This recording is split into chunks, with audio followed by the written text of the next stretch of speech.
All right, so if you watch part one and part two of my videos, I talked about staging the area in part one, and I talked about what I was doing to take off the part that needed to be replaced. This is the drive shaft that I took off from the car. It's pretty bad. It was that close to coming off, and that would have been very, very dangerous. If this happened when you're driving, it can be disastrous. And so it's about to fall out of the lock. Uh, that much room to come out completely. And so this is how much this thing is ready to fall out. And also this side is wiggly, not as bad as the front side. And if you compare this to the new one just moves. There's no rattling, there's no unnecessary movement allowed. It moves on diagonal and horizontal axis, and that's all the movement in here. And it is the same down here. Everything is tight. I was concerned about if it's going to be the right length. I didn't realize this actually is adjustable, so this moves out a bit for the right length, and this one that came also moves, so I'll get the right length off of it. I was thinking it would come with new bolts, but it didn't.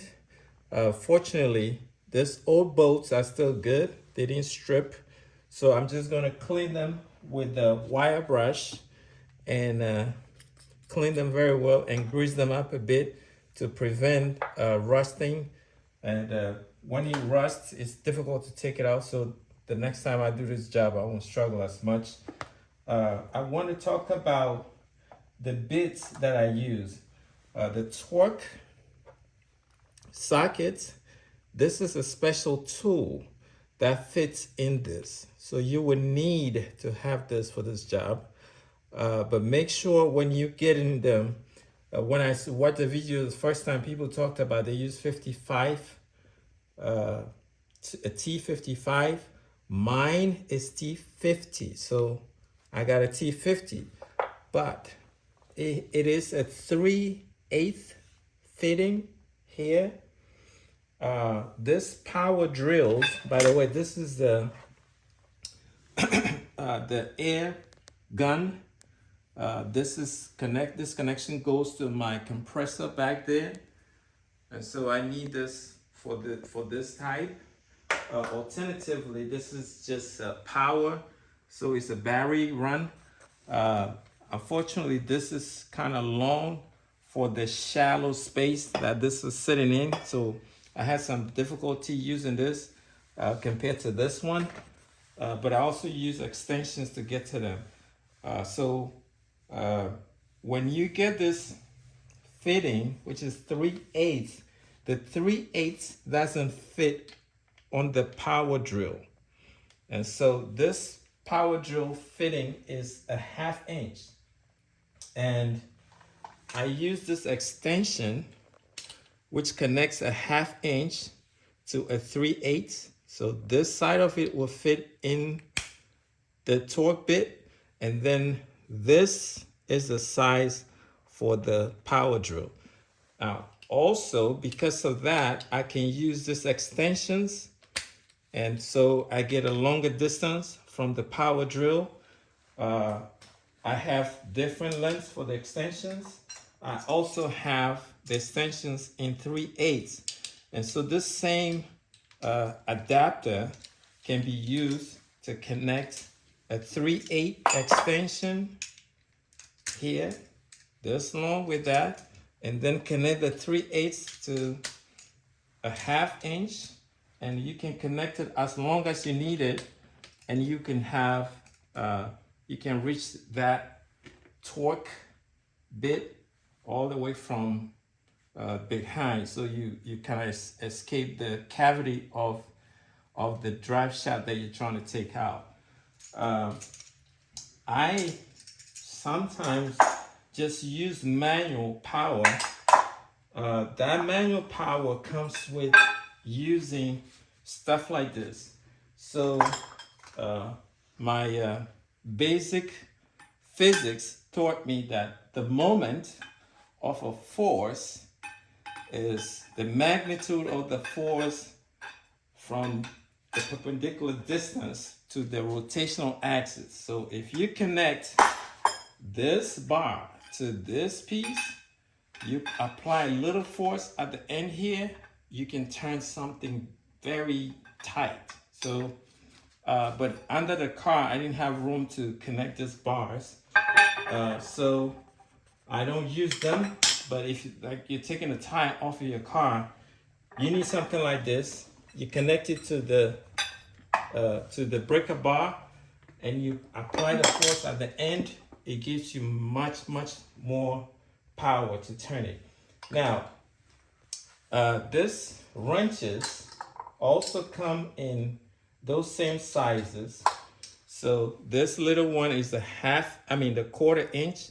This is the 3/8. This is still a 3/8. This also gives some wiggle room. So it's a little special with 3/8, and this is half. And so with the same adapter, you can use that piece on that, or you can use this for whatever the torque. So the torque that I bought is a 3/8, so it will fit on this. But if you want to use the bigger one, you will have to use that adapter piece. Now, I have this marker to show which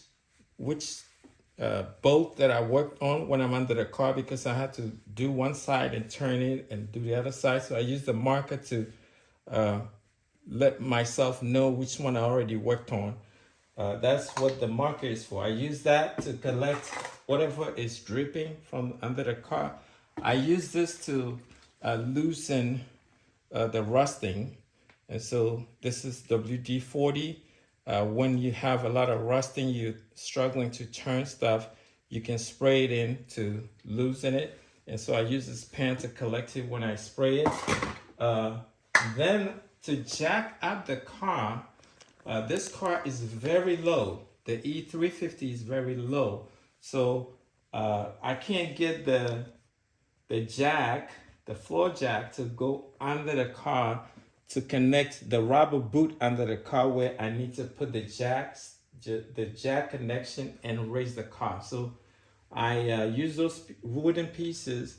I drove the car onto the wooden piece.